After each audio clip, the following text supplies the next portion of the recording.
Okay, hello student. Now this is your first video related to your chapter The Microbial World.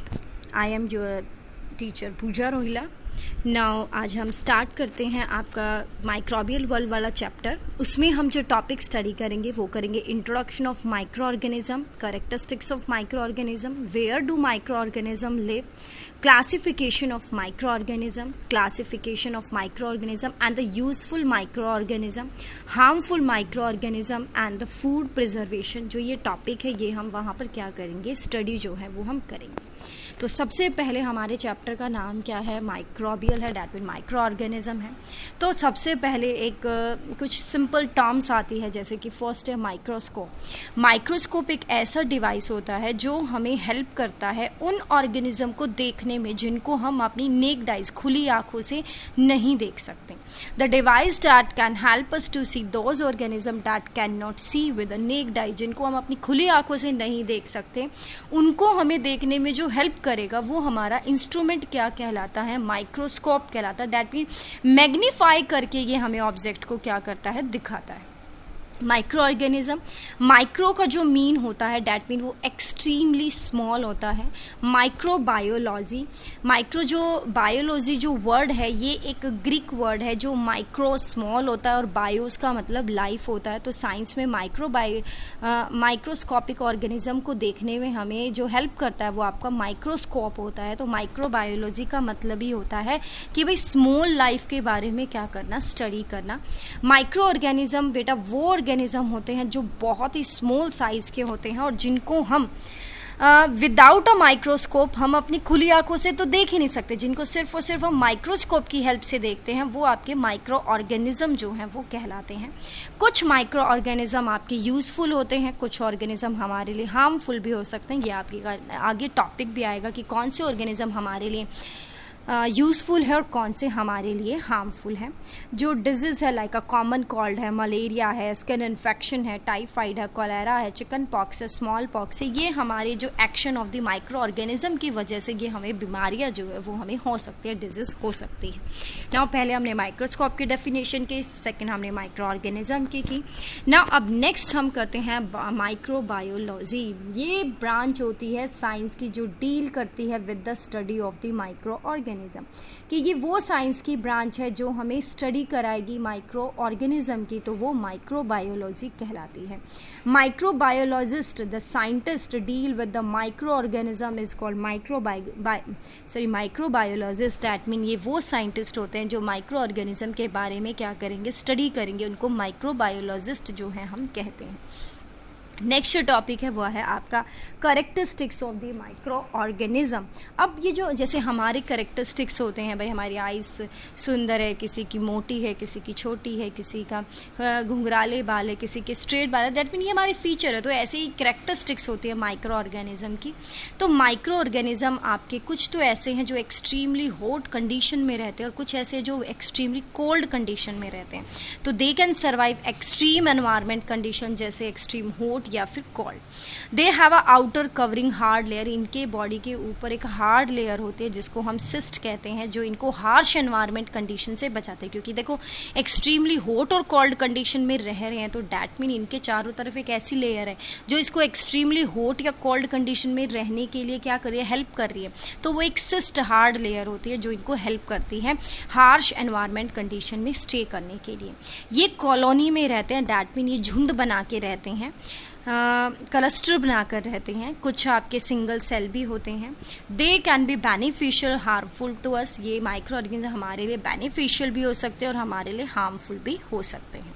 Now आपका जो next topic आता है वो आता है where do micro organism live. ये माइक्रो ऑर्गेनिज्म रहते कहाँ हैं. माइक्रो ऑर्गेनिज्म हमें हर जगह मिल सकते हैं, ये हर एक हैबिटेट्स में रह सकते हैं.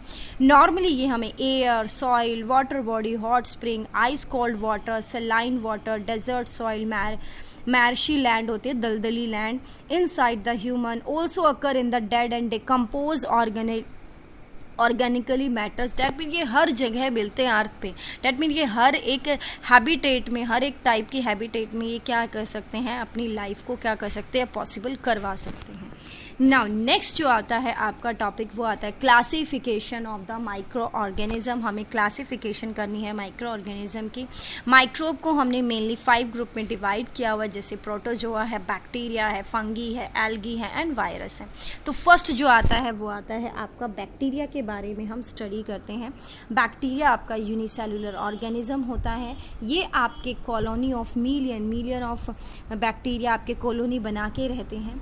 ये they cause the disease block cholera and the tuberculosis. ये हमारे कुछ डिजीज़ जो है वो मतलब करने में मतलब क्या है हमारे लिए, क्योंकि ये बैक्टीरिया है तो ये हमारे लिए हार्मफुल है, तो इनकी वजह से हमें कॉलेरा और ट्यूबरक्लोसिस जैसी डिजीज़ जो है वो हो सकती है।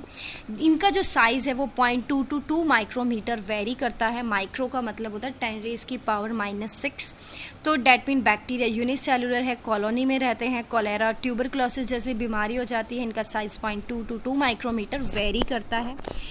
नाउ हमने अपने बैक्टीरिया को इनके शेप के अकॉर्डिंग हमने इनको क्लासीफाई किया हुआ है, जैसे कि हमने इसको bacillus, vibrio, cocci, spirilla, that mean हमने इनको इनके शेप के अकॉर्डिंग इनको क्लासीफाई किया हुआ है। जैसे आपको इस फिगर में नज़र आ रहा है, जैसे कॉकी है ये आपकी स्पैरिकल शेप की है, बैसिली आपकी रोड शेप की है, स्पाइरला आपका स्पाइरल शेप का है और विब्रियो जो है आपका कोमा शेप का है। तो बैसिली आपका रोड शेप बैक्टीरिया होता है, विब्रियो आपका कोमा शेप या कर्व रोड शेप बैक्टीरिया होता है, कोकी आपका स्पीयर शेप बैक्टीरिया होता है और जो स्पाइरला होता है वो आपका स्पाइरल शेप जो बैक्टीरिया है। वो इनकी शेप के अकॉर्डिंग हमने इनको क्या किया हुआ है, क्लासीफाई जो है हमने इनको किया हुआ है। नाउ नेक्स्ट जो टॉपिक आपका आता है, नेक्स्ट टॉपिक है आपका एल्गे। एल्गे क्या है? एल्गे एक सिंपल प्लांट लाइक ऑर्गेनिज्म है जो जिनके पास सेल वॉल होती है उनके सेल के चारों तरफ।